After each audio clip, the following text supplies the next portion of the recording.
Hello, sports fans. Jim Coyle with Indiana Sports Beat Radio. Thank you for stopping by our YouTube channel. Make sure to hit the subscribe and notifications toggle so you never miss a thing. All of our content up here every day. Looking forward to it. Thank you, and we'll see you on the radio. Welcome back, Indiana Sports Beat Radio, coming to you on this Thursday. I hope you're enjoying the week as we are getting you prepared for the upcoming college football playoffs, and no better way to do that than with one of the iconic voices of the sport and many others, Tim Brando. Thank you, Tim, for joining us, man. We appreciate you and your time, sir. Thank you, Jim. When I did an Indiana game, my voice was failing me, but I appreciate your kind words about it. You're one of the people I've loved me. listening to, man. There are just certain people that make the games better. Sean McDonough is someone I met a long time ago when I was actually a putz peon at CBS. I was a production assistant. That just meant gopher, runner, whatever they needed done. But for people like yourself and him, and I love his calls of games. Of course, the great Keith Jackson. You've had the fortune of being able to work with some of the greatest names on the broadcast side, first of all, in this sport over your 40-plus year career. And congratulations, by the way. Thank you. Not everybody can do that. Not everybody has to do it. If they could, they would. You've been doing it, whether it's ESPN, CBS, Fox, and of course there are others, Raycom, and many others along the way. But your career has been incredible, man. Yeah, I even spent 3 years at Turner in the mid '90s when I did the Braves and the Hawks, and also the NBA. So yeah, I had trouble keeping a job, but I did manage to get hired. So that's the good news. I did stay at CBS for 18 years. That was a nice run, and Fox. It's now I'm finishing my 11th year. So. I was like, are you in your 10th? So you're in your 11th year with Fox. I'm it doesn't seem like it's been that long, man. Yeah. I came to Fox in 2014. So this was my 10th season to start in 14. And then next year in 25 will be my 11th season that I'll be starting at Fox. And I'll work at least through a 12th year there. So I've got 2 years left. And I'll hit the 70 mark by that time in age, and I'm 40 years in. As of my first game ever nationally was a Duke Virginia basketball game with Dickie V, January 5th, 1985. So I'm just a little over a month away from my 40th anniversary on national TV, Jim. So it's a plateau. It's something that I was shooting for, something I'm really happy about having accomplished. And through those years, it's funny, every time I did make a change, it was always for the better. That's the other good news. There were highs and some lows, some things that I learned along the way. I'm writing a book about it, and hopefully I'll have it out in the fall of 26. And more of a how to do it, not really a how to do it, but how to, what steps you don't want to take, things that you want to stay away from if you want to have. Can you have given me this from like 5-10 years ago? It's the journey is different for everybody. The journey is absolutely different for everybody.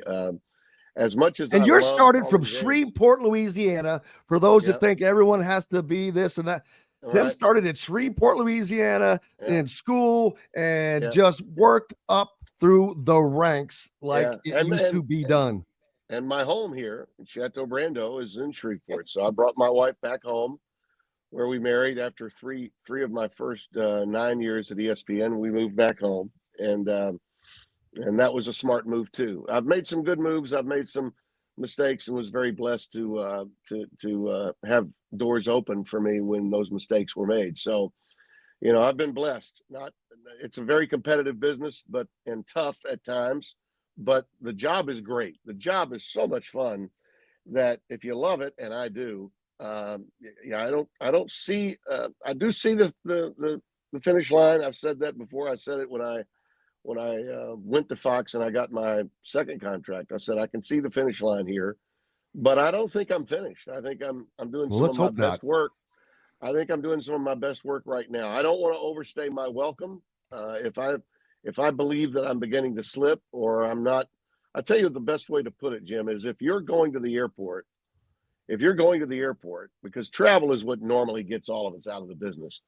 If you're going to the airport and you suddenly decide, gosh, I wish I wasn't going, that's when you know it's over. Yes. Because I'm giddy about every event, every opportunity I have. Even though I had lost my voice after the Boise game, we're flying into Minneapolis after the game at Boise. Then we're flying to Indianapolis. Then I'm taking a drive into Bloomington at about 11 o'clock. We get to the hotel there at the Graduate at about 11:30. The Georgia Tech game is going into about the sixth overtime. And I'm watching that game with Devin. And I'm thinking, hey, my voice, after I get some rest, my voice will be back. And it sort of was on the day of the game. And then we get to the stadium. And as you know, it was snowing. And it was, it's an open air press box at the stadium there in Bloomington. And as we were coming on the air, we were doing the rehearsal. And I went, oh, God, I feel it. I feel great, but the voice is failing me. Fortunately, Devin picked me up. And, you laugh rather than cry. You apologize for the sound. And then by about halftime, I had found the right octave so that I could call the game. And I was doing the honey and the tea and the lozenges. I was doing everything. But I didn't get too many complaints from the Indiana folks. And I guess when you're winning 66-0 over your rival, that probably helps. But that's not good for the voice, though, when they're scoring that many points. So, huh? And a long game. Yeah, a long game. You'd like a tighter game in those situations, but it is what it is. I was happy to get to see them because they were the story of the season, and I told Kurt Signetti that when we were getting ready for the game, and Kurt's about my age, not quite my age, but close, and we were meeting earlier that week because we had to do the two games, so we talked to him like on a Monday or Tuesday of the week, and he said, Tim, I'm so happy to finally have you on a game. It's great to work with somebody that I know has been around longer than me. That doesn't happen much in my business. And I said, I appreciate that, Coach. I said, I would have loved to have talked to you at Alabama, but you know how Saban is. He won't let the assistants talk.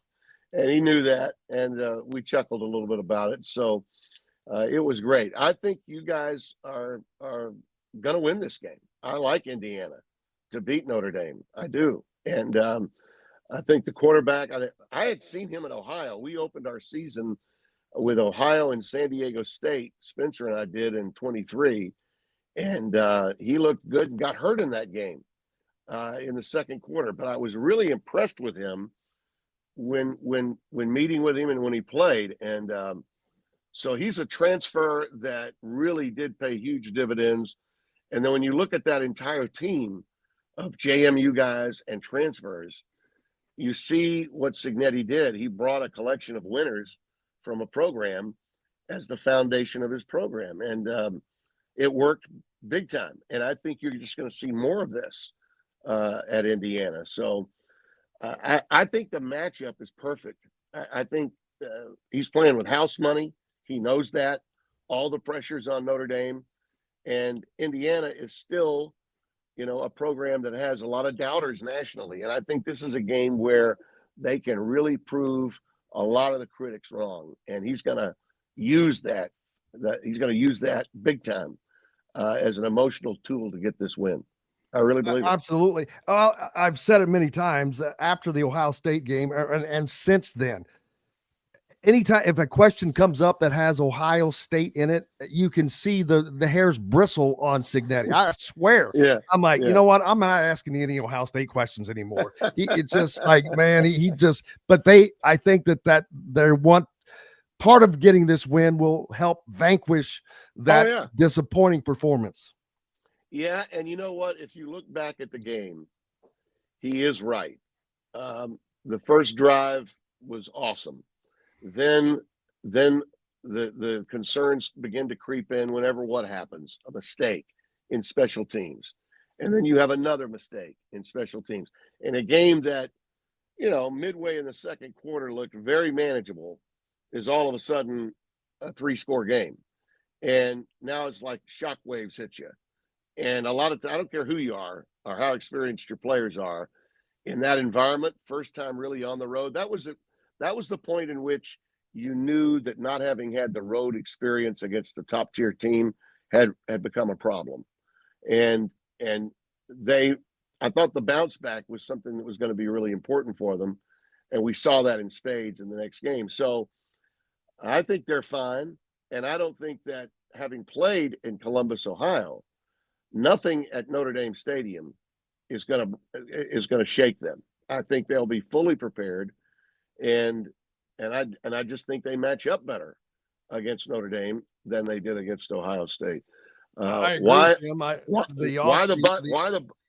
the Buckeyes played the way they did against Michigan? Who knows? That's a Twilight Zone game, but I do think I think Indiana is a team that just is made to order for an upset here, and I think we're going to see several of them in these playoffs, Jim. I think Tennessee is a great matchup to beat Ohio State.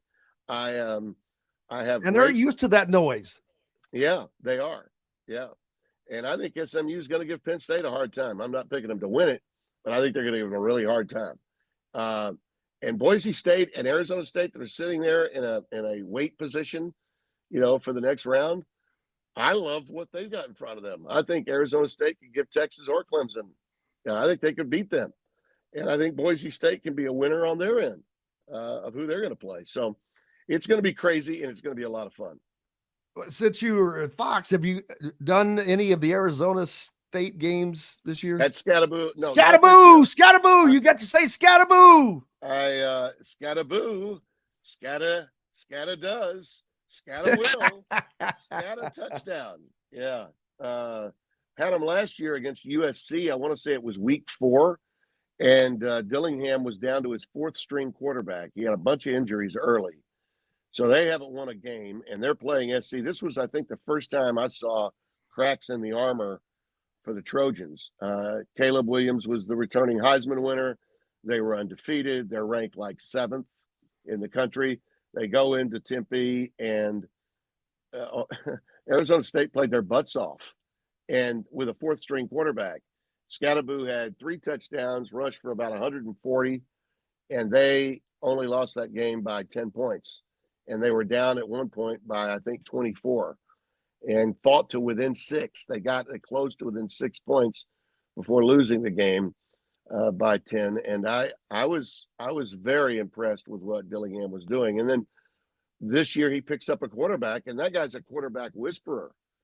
Think about what he did as a 31-year-old offensive coordinator working with Bo Nix. Heck, Bo Nix was almost his age.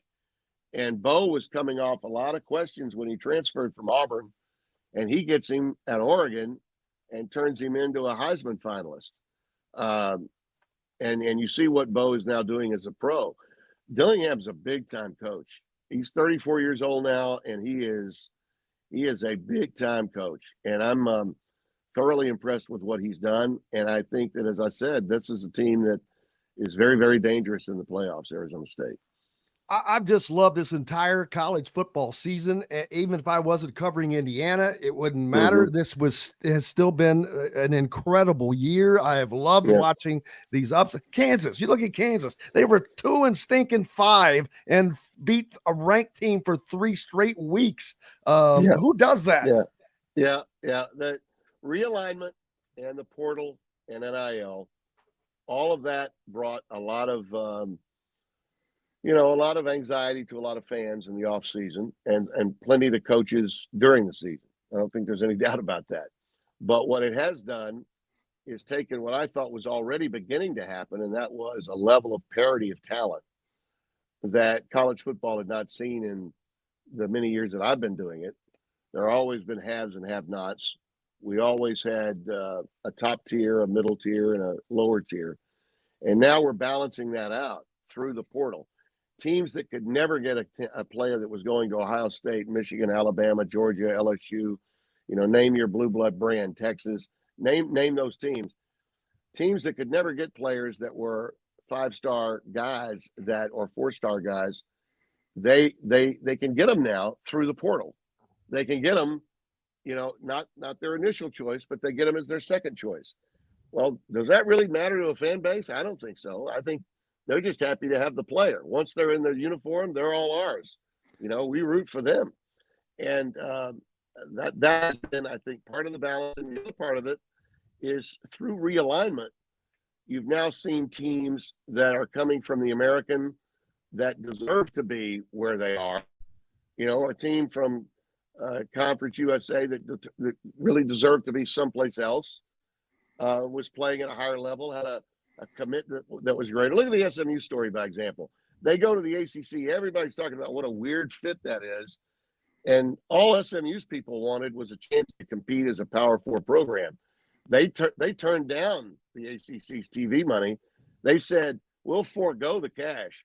Give our money, distribute it to Stanford and Cal. We don't care.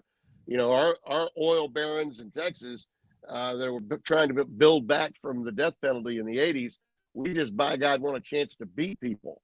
And that's exactly what they did in the ACC. They go in there and win every game until they got to the conference championship. And even then, when they were down, they were not out.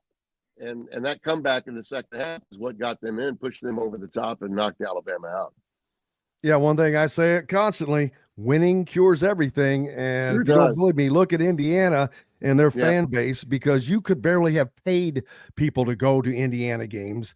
And then you had to pay to get into an Indiana game, especially have you seen the ticket prices on the secondary market for Indiana Notre Dame? You could go to all three of the other early round games in total for less than you could go to the IU Notre Dame game for. Yeah, it's the hottest ticket. And speaking of it, you were talking about Sean McDonough, your respect for him. I talked to Sean Monday, and we talk, pretty regularly, he and I, and we're good friends. He started at ESPN right out of college doing Ivy League football, and I was hosting Game Day, the original Game Day back then in 1987, and he and Bob Cacciola, the old Princeton coach, did Ivy League football. I mean, he was a kid. He's like 20. I was 29, so he was like 22 or 3. I've got about 6 or 7 years on Sean. And he was right out of Newhouse School at Syracuse, and he's doing the Ivy League games. And that was back when we were just starting out. We just wanted to have a football game to put on after game day. And Ivy League was what was available, so we went and bought it. And Bino loved it because it meant we got to have the game between Harvard and Yale, and we had fun with that. But then we had our big time games later in the day in the afternoons, and we wouldn't get off the air until after the last PCAA game between San Jose State and Pacific was played at 1 o'clock in the morning. Those were the grand old days of the start of ESPN. Yeah, and like yourself, one of the absolutely nicest people in the business. Sean, also one of those people that, because I've had fortunate to work with some others, and there are some that are not. Trust me, people. So it is a very noticeable thing with people like yourself. You are just very engaging and accommodating. And again, I cannot thank you enough for your time today. Sean, I chatted with him as well. He's supposed to join us next week. He's actually on the game call for Indiana Notre Dame. Yeah, he is. A cool thing for him. Yeah, and that is the best game. It's the best matchup, I think, of the first week, and he knows that. And I tell young people, young broadcasters, and I'll probably tweet this out at some point during the playoffs, or maybe once we get into the championship rounds, the semifinals. If you want, I've been a performer of sports, both in the studio as well as on games, and not a lot of people can do both. So I've been blessed in the sense that I've done a lot of both. But one of the reasons why I love working at Fox and probably would like to go a little longer than the couple of years that I currently have on this contract, as I approach age 70, not this year, but next, is because I was in the studio and I wasn't at the games for so long. I was pining away all those years. I did a lot of basketball on the road, but in football season, I was almost always in the studio when the biggest games were being played. And so I missed it. I wanted to be at the game, but my talents at that time enabled me to do both, and it created opportunity, and it was good for my career. It really was, no doubt about it. My visibility was enhanced by being on camera a lot more in the studio. But I always fashioned myself, and my hero was Kurt Gowdy coming up. That's who I wanted to be like when I was a kid. So now I'm finally getting to do that and impact and influence the business this way. Sean's only been in the studio. Only been on games all his career. And as a result, having done literally the phone book of sports, his hockey calls are tremendous. I think if a lot of people thought when the NHL tabbed him as the number one guy, they were like, really? I've not seen him do that. Well, he can do it. He can do it well. He's from the Northeast. He's from Boston. Of course he can do hockey. He's a Boston guy. Yeah. And I actually tried my hockey at the amateur level when I was starting out at ESPN doing the U.S. Olympic Festival. And I had to go learn the glossary for the sport. I could keep up with the players and the line changes, but when the whistle blew, I didn't know the difference between icing and offsides. I didn't. That's so funny that you're saying this because I used to be a TV sports anchor, Tim, and I remember one of the places that I landed, they had this junior hockey team, but that's what they had, and they were all jacked about it. All I knew was he crosses the blue line, he shoots, he scores. That was it. That's all I needed. I would keep the highlights short, and that was it, baby. And that's all I knew, and that's not much more than I know today, to be honest with you. But anyway, I loved doing different sports, and hockey was one of them in my youth. But when I got off the air that night at the United States Olympic Festival, Jim Simpson, the late great Jim Simpson, came up to me and said, "Well, Tim, I thought you did a fine job. How was it for you?" I said, "Jim, I've never been so happy to be off the air in my entire life." I just got through it. I knew I was on a learning curve, and I had a guy spotting for me that when the whistle blew, it wasn't that he was spotting players, he was spotting the glossary for me. The whistle blows, point to either offsides or icing or whatever. And if there was a penalty, make sure that if the guy's going to the penalty box, it's high sticking, it's cross checking, it's whatever it is. Okay. And because I have no idea what this is. Okay. So I was faking it for as long as I could and got off the air. But my point I was going to make to you is I'm telling young people every time they get to watch real play-by-players and they want to be play-by-play broadcasters, I'll tell them the guy that writes the blueprint for the way it's supposed to be done in today's sports is Sean. He may not be doing the number one games with Herb Street. Fowler's doing that. Chris followed me, as you know, a year after I left Game Day. Chris moved in and started doing Game Day 2 years later. And Chris does a nice job, but he's by far and away, he's a studio man first and foremost. And Chris does a credible job. A lot of guys do credible jobs. Sean is a magnificent play-by-player and does it in an effortless manner that makes you think that he really didn't have to prepare much. Well, we all know that we have to prepare. He makes it sound as though he really didn't have to prepare. That is the art form of what we do, is to make it look and appear easy when it's not. And, he gets just the right amount of information about the individual player.